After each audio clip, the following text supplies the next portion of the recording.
Everyone has some sort of a closet that's become too small. A closet is no place to live, and I want to support as many people as I can in stepping out of that prison into the fullness of life that's waiting for them on the other side of that closet door. I'm Nancy Shadlock from Centered Life Coaching. Join me in listening to these Coming Out Chronicles. Get curious about your story, and then see what good things are waiting for you on the other side of your closet door. Heather Morgan, you're back again. It was I am. so great to talk with you before about coming out with a disability, not necessarily a super visible one, but a disability nonetheless.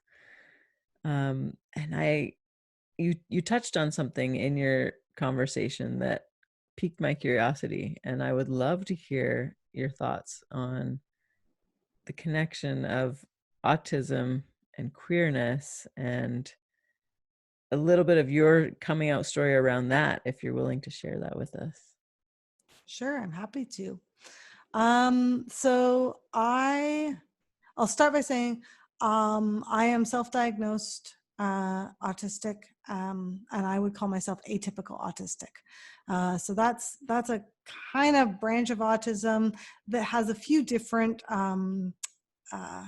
categories to it, a few little tweaks to it. There's a little bit less of the social stereotypical behaviors on the outside, but still a lot of the same social issues internally. So we just pass as neurotypical a little bit easier. Mm-hmm.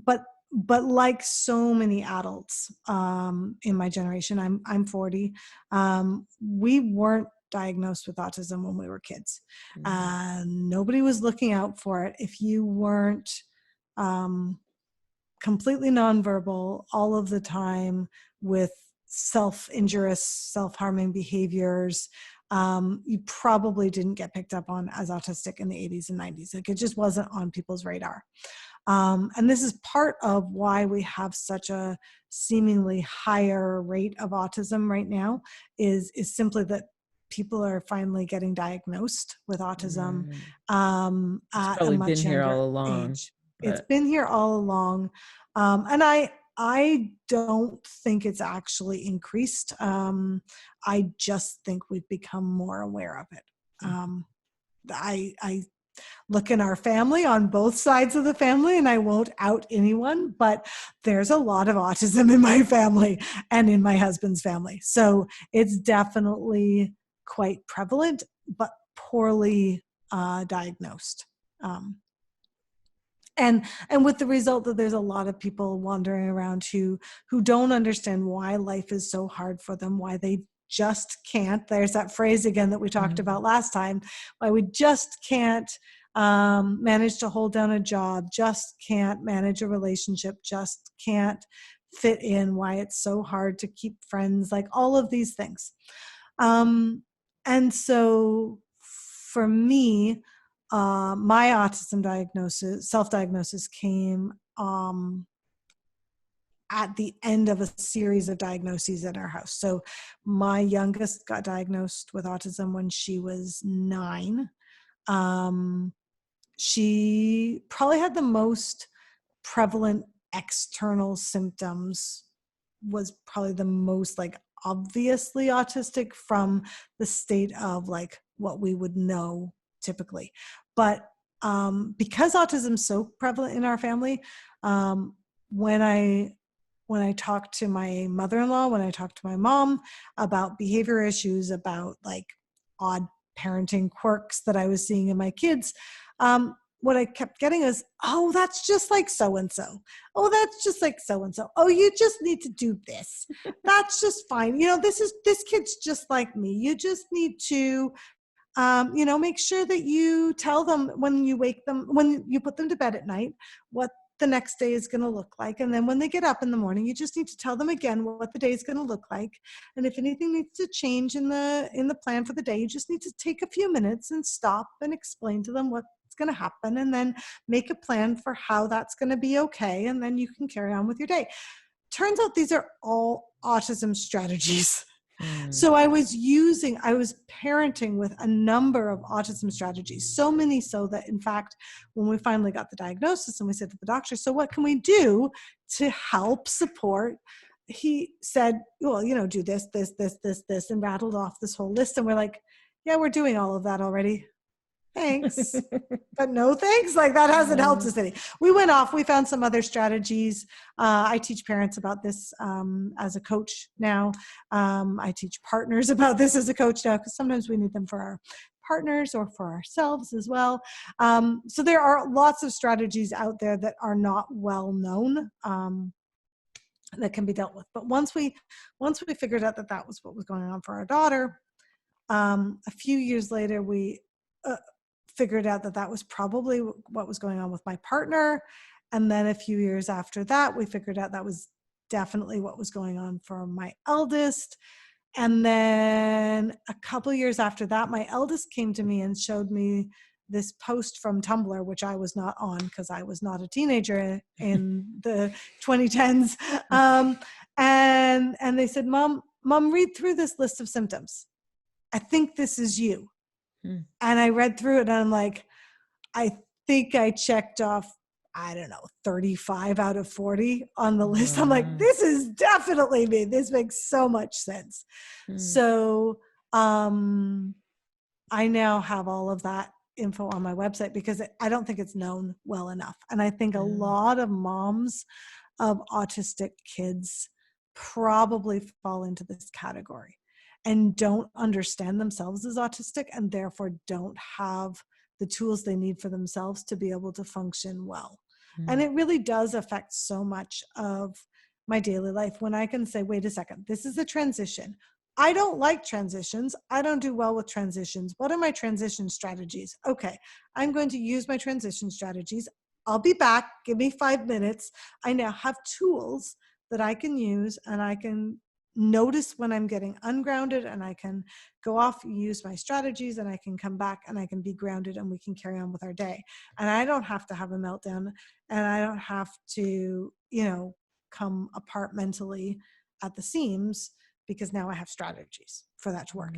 And because it's not just me who's autistic, we now have strategies and language and tools for everyone in the family. And now all of a sudden we can have, whole weeks go by where nobody has a meltdown. And it's brilliant. It's amazing. Wow. Because it turns out that the meltdowns and the behaviors and all of those, they happen for a reason. Right.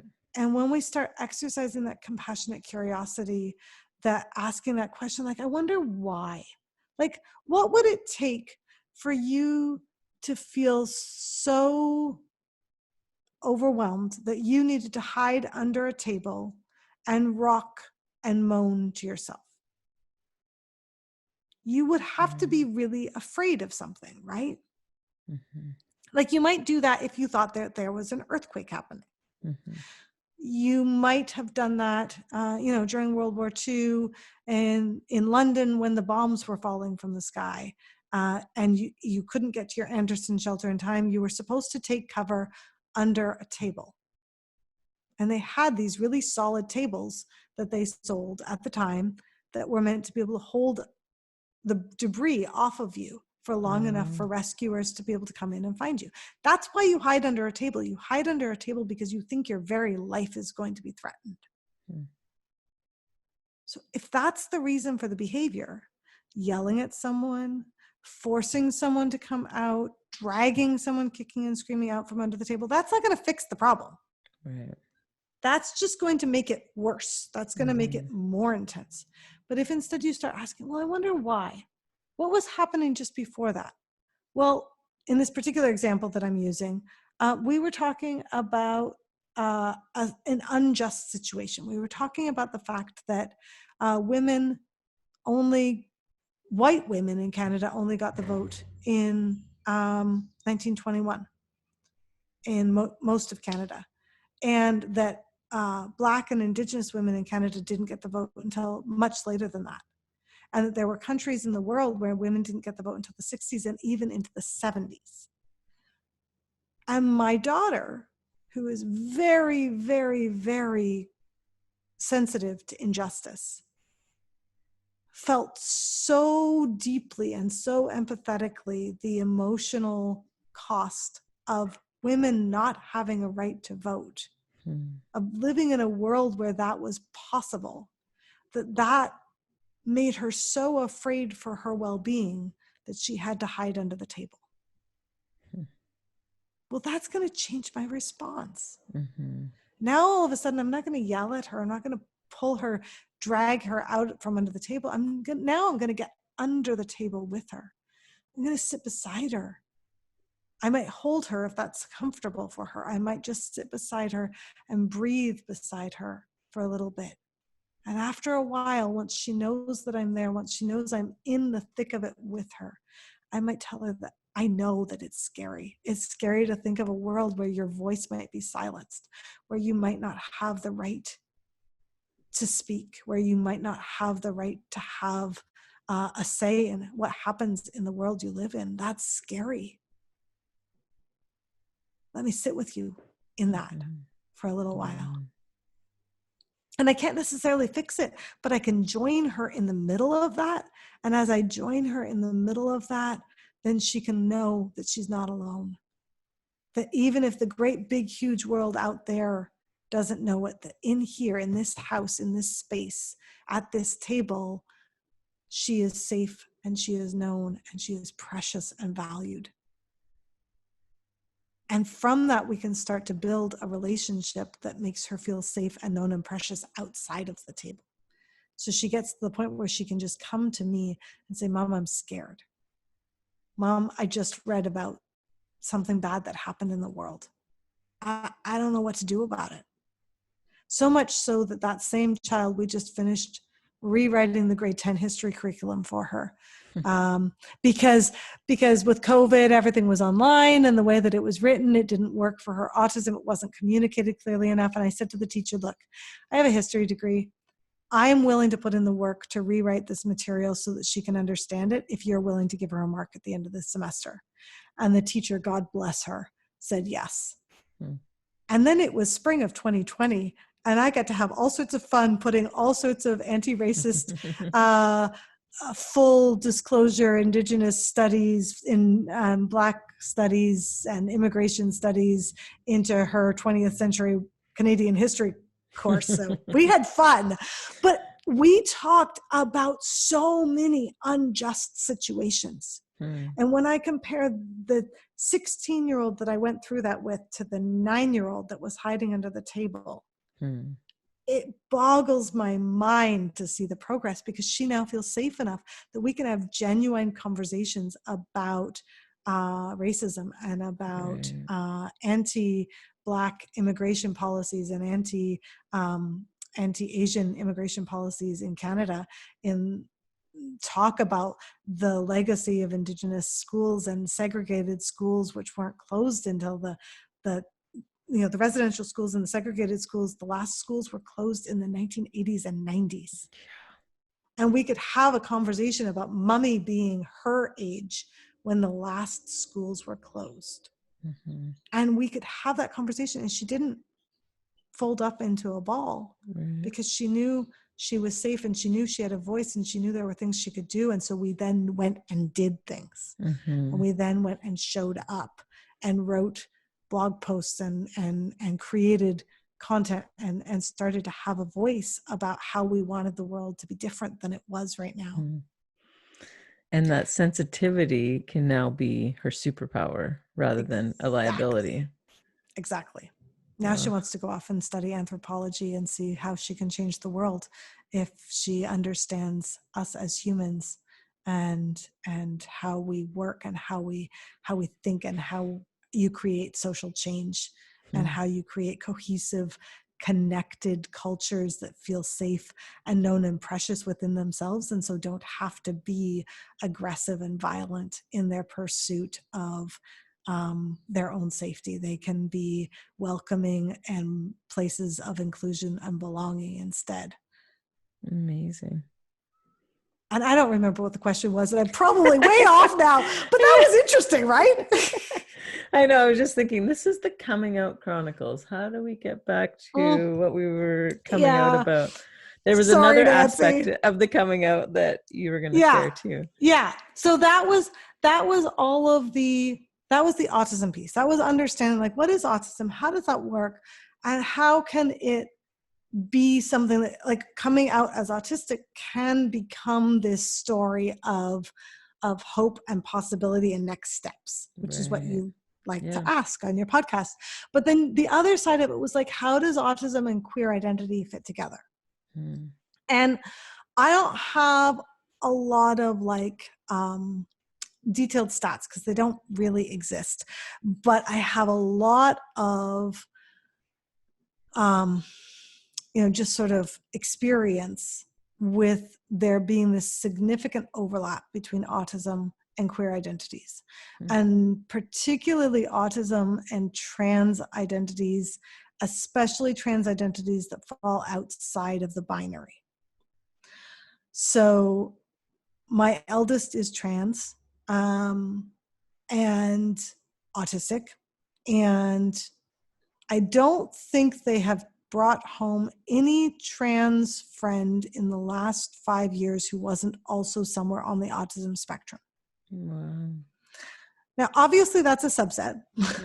But in talking with another autism coach in my community, we've had this conversation. She said, no, the percentage of LGBT individuals sort of like in the general public is maybe at the like 10% rate, would you say? I'm trying to remember that number off the top of my head. But in the autistic community, it can be more than 25%. So that's huge with all of the related issues around suicidality and around mental health issues and all the rest that happen when we don't come out, right? And it can be really hard for folks who are already struggling with being super, super empathic, hyper emotional, hypersensitive to other people's emotions. It can be really hard for them to come out because they're emotionally attuned to the idea that other people maybe don't like that, don't feel comfortable with that. There's also an element of like, not really getting why people are so concerned about gender being expressed in a certain way, that this is just me. Like, why does everybody have a problem with it? Like, I don't, you draw a box that looks like this and you call this box female, and then you draw another box that looks like this and that you call this male. And I don't think I fit in any of these boxes. They don't make sense to me. So like, could I have a not box, please? And I think that experience is something I see reflected over and over and over again within the autistic community. And there's people I can think of who are already out, in general, and then there's other people I can think of who aren't yet feeling comfortable enough to be out, but in both cases there's a really strong sense of like, my autism and my not cis identity, they're connected. They go together. I don't understand gender the way you want me to understand it. I can't perform gender the way you want me to perform it. I don't understand attraction, sexual attraction the way you seem to want me to understand it. Because of sensory issues, there's more likelihood to be on the extremes of sort of the ACE spectrum. ACE is on one side of it, but there's also like, quite intense high sexual desire, and both of those things seem to be more prevalent in the autistic community, because we end up in terms of sensory issues, being very sensory seeking or very sensory avoiding, in terms of those things. So there's also, I would say, more autism I see in the kink community for the same reason. They're just that intense desire, you know. So or again, that intense, like, nope, don't want it, don't want to be part of it, that's not comfortable for me, seems to be more prevalent. And I think, like, autism is often very much about extremes. We can get locked into certain ways and patterns of behaving that we find a way to make work, and then it takes a very unique situation for us to be able to find a different, less intense way of being. And we might not want that, even if we could find it. We might like our intense ways of being. Right. And when they don't work for us, we might not be able to find an alternative, because typically, you know, the sorts of things that we typically use for mental health supports don't work well for folks who have autism. I mean, this is, I'm part of a number of, like, I follow a number of other autistic adults on Twitter, and the conversation very frequently boils down to, like, have you ever found a mental health professional who understood us, who could actually help us? Like, has anyone actually found something that works? And so this is a very, very common reality of just not having the tools available to be able to find and build a world that works well for us. And so for a lot of people, I think the first sort of breath of hope for them is when they realize that gender can be bigger than just a binary, or when they realize that sexuality can be bigger than just a binary, that you could be attracted to all sorts of people, that you might not be attracted to people sexually, that might not be part of what you are, and that's still valid, that's still okay, or that you could have a much broader interpretation of gender. You could wear a skirt and put eye makeup on and still be comfortable with your male genitals, and that could be okay. But that's not really, like, part of our standard definition of what trans means. You know what I mean? So I think that there's more scope, there's more space for options and possibilities in an autistic brain that really pick up on those edge cases, and find a lot of comfort there.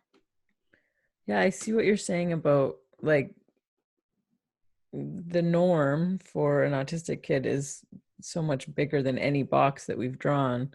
And so why not sexuality as well? Why not sexuality? Why not gender? Why not expand it to that?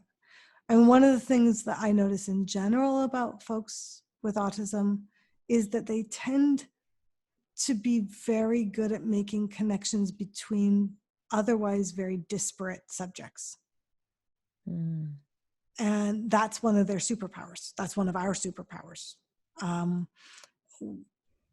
We see a thing over here and we're like, oh, that's useful. And then we see a thing over here and we're like, oh, that's smart. We see a thing over here, we're like, oh, that's cool. And then we're like, I wonder what we could do with this. What do we can make with this? Whereas other people might be, I think, a little bit more just thinking in that one category. Like, just thinking in a binary set. I think the autistic brain really likes interlapping sets. My husband's always talking about Venn diagrams. What's the intersection of all of these things? That's the place that makes him the most happy. Like, can I intersect all of my special interests into one thing? Like, oh, that's so exciting. The sweet spot. The sweet spot. So the more the more things that can be in that sweet spot, the better. Right. So with having that information that it's not like it's a diagnosis, but it's kind of similar of like having some kind of seeing a pattern of this is normal in It this seems to be category. happening fairly frequently. That's what Yeah. we can say. Yeah. So with that, what's opened up then, like for yourself or your kids, like what's on the other side of that closet? Um, I think like any coming out experience, what happens on the other side is freedom. It's a freedom to explore the breadth and the depth of sexuality and gender, and have that be whatever it needs to be, to have that be whatever you want it to be, not feel constrained by all of these external expectations, but just, you know, today you want to wear a skirt and a pretty blouse and do your makeup, and tomorrow you want to wear something completely different and, you know, use a binder, and that's okay. Like, how do you want to explore yourself, and how do you want to engage in relationships? What actually makes you comfortable? Like there's all these expectations, especially in high school, of like, you know, you have to have a girlfriend or a boyfriend, but like, what if you don't want to have a relationship? Or what if you want to have a girlfriend today and a boyfriend in a few weeks, and a they friend in, and, you know, at a later date? Like, why not? What if that was all allowed? What if what mattered wasn't the gender or the sexuality, but how we treat people, how we engage in relationships, how we communicate with the people that we are engaged in relationships with? Like, maybe that's the thing that matters more than all of these other criteria. And so I think for us as a family, I mean, really for all four of us, all of us are at some stage of that process of just like, what does this look like, and what does freedom mean for us? To have the freedom to say, this is who I am, and this is how it makes sense for me to engage in relationships with the people around me. This makes sense to my values. This is congruent with who I am and how I want to live. What could I do with that? Mm-hmm. And how could I live well with that? Mm-hmm. And I think there's enormous freedom to that. And I see everyone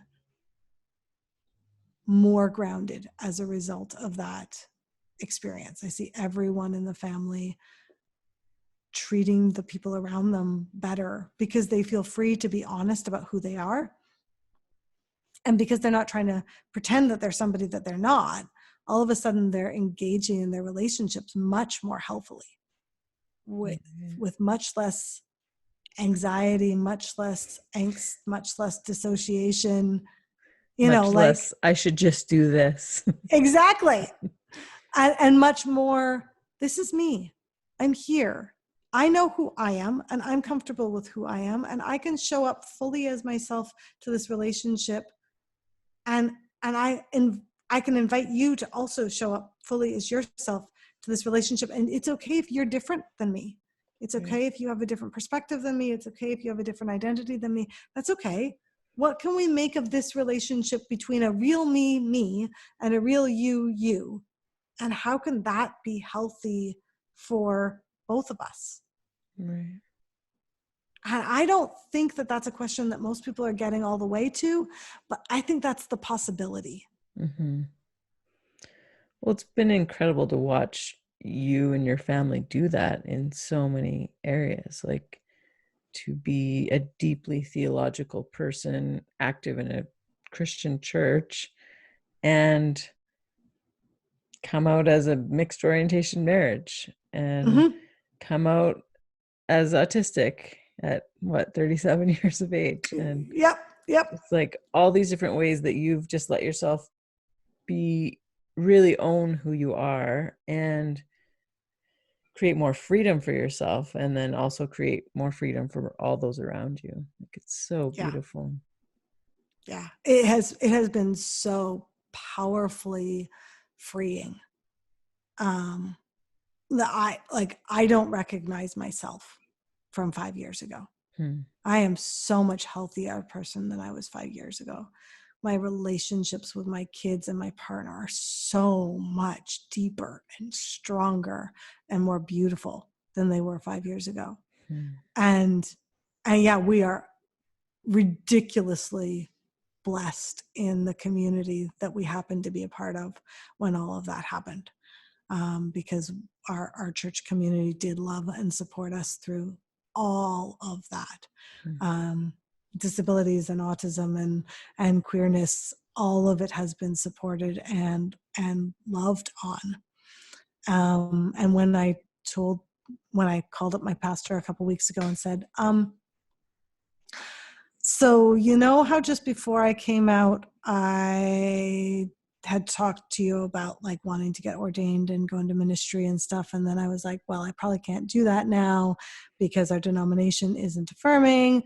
I don't think I can wait any longer. I think I need to start that process. And he said, Heather, I so support you getting ordained, getting your MDiv. I so want this for you. And I want you to be ordained as your full, authentic self.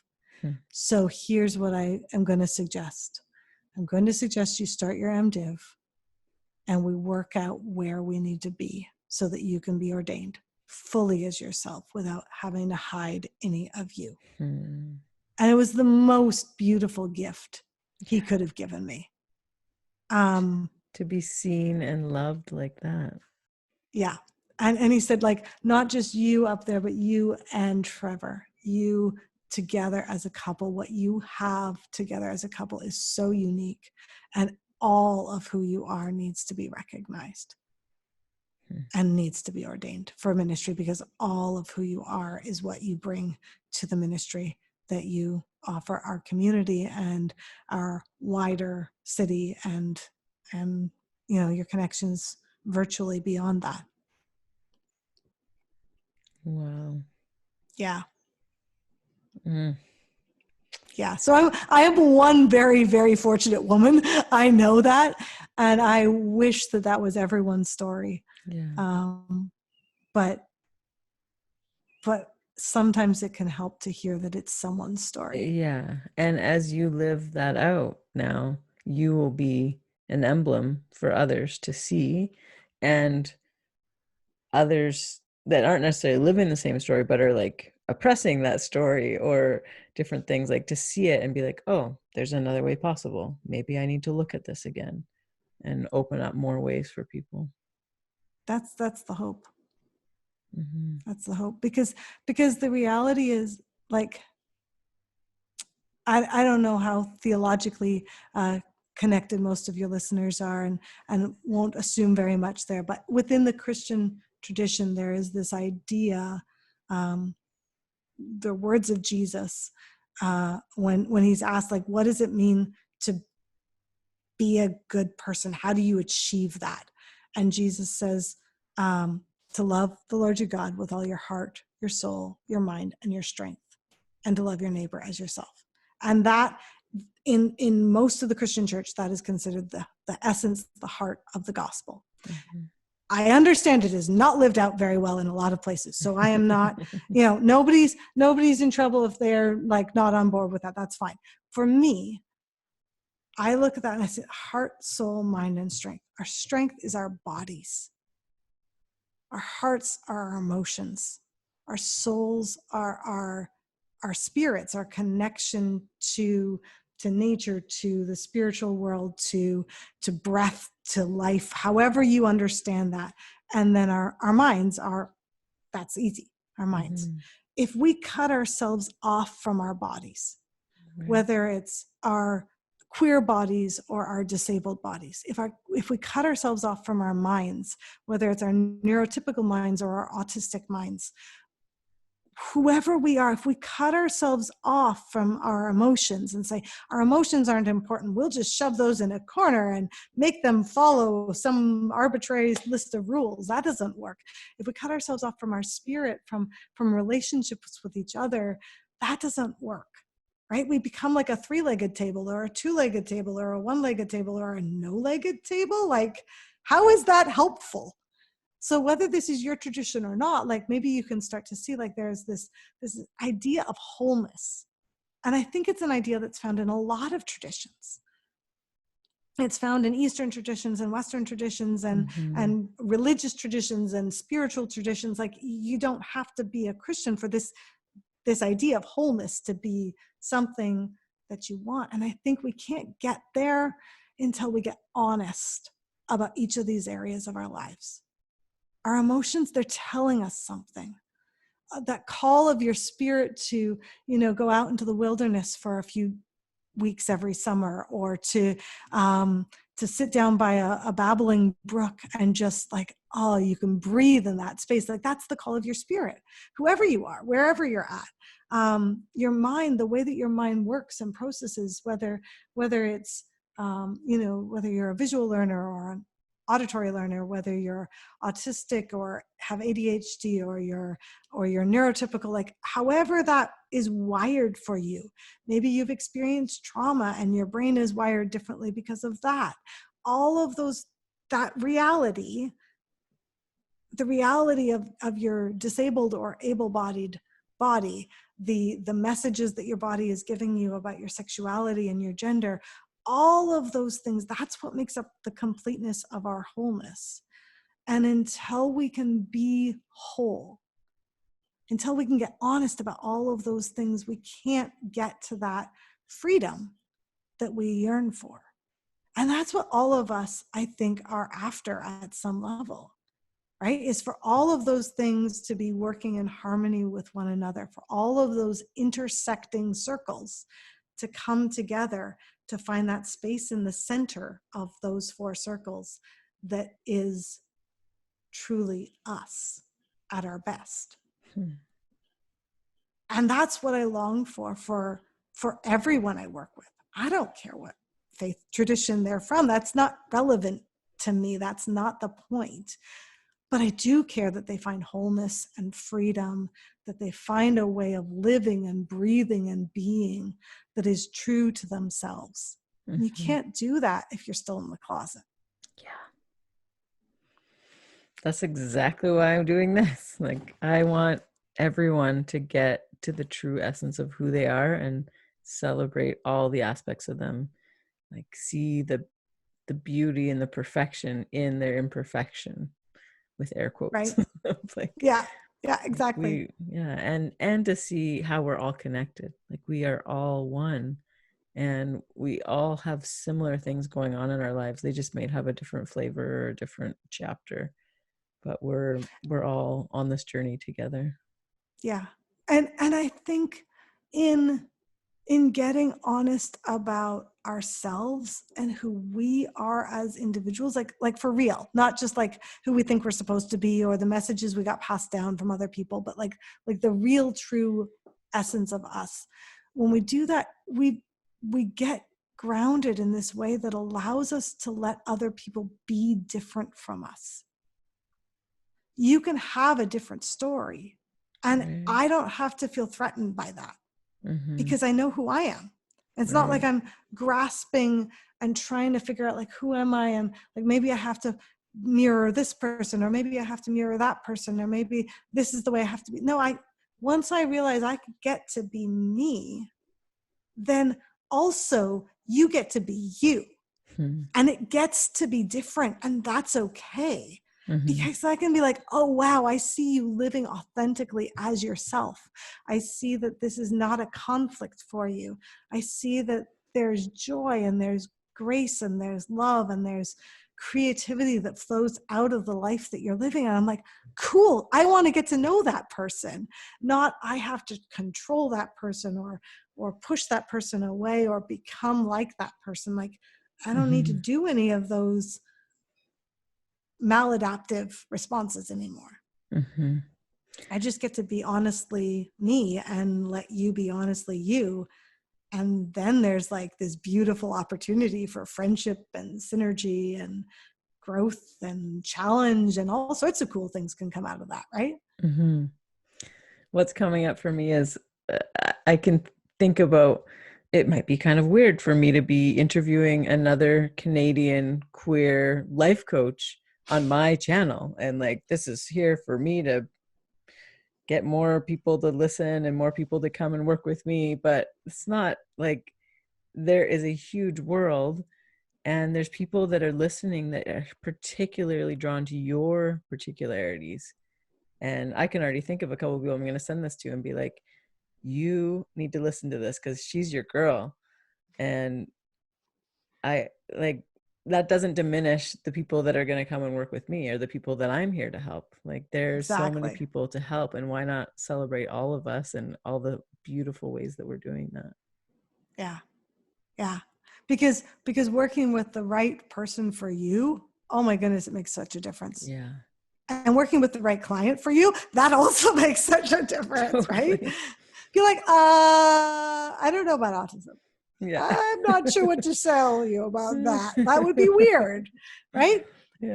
And like when we were talking the last time, we were talking about like the fact that I always wanted a wheelchair. And I remember saying to my therapist, you know, she very wise, very intelligent, very insightful woman. I would send all sorts of people her way. And she was smart enough to be able to ask me like, so how long have you wanted a wheelchair? And I said, I think the first time I thought I wanted a wheelchair was when I was about 5. And she was wise enough not to like get completely confused by that. But most people wouldn't know Yeah. what to do with that. And I had to go away and do some work for myself to kind of figure out what to make of that, because, you know, she just didn't have the experience to be able to fill in all of the gaps, although what she did was huge. It was so helpful. Yeah. Which is to say that like, just because somebody comes up with something that you're not used to doesn't mean you can't be helpful and supportive. Mm-hmm. But sometimes it's really nice to have somebody who gets it Mm-hmm. and who has those extra tools and that extra life experience and training and everything else to be Yeah. able to show up for you in a way that is just unique to the situation that you find yourself in. Yeah, my wife and I have recently started meeting with a queer psychologist who's doing couples Mm, counseling with us. And it just feels like, oh, such a breath of fresh air that she gets the intricate things that are coming up with a queer relationship. And two women yeah, in a relationship is different than any other relationship. yeah. And on the same token, like I wish I could talk to other mixed orientation couples Mm-hmm. who were choosing to move forward with their relationship in ways that didn't deny their sexuality, Mm-hmm. Yeah. because so often that's um, you know, it's chosen for other reasons that aren't the ones that Not my freedom. partner and I are choosing. For us, it's the right decision for us because of the multiplexity of uh, gender and sexuality between the two of us, and because of the multiplexity of disability between the two of us. And there's so much more to this relationship that is worth hanging on to and working forwards with. But we've really had to get quite creative because there's very few people out there talking about these things, Mm-hmm. very few people showing up to this conversation. And that's okay. There's lots of reasons not to show up to this conversation.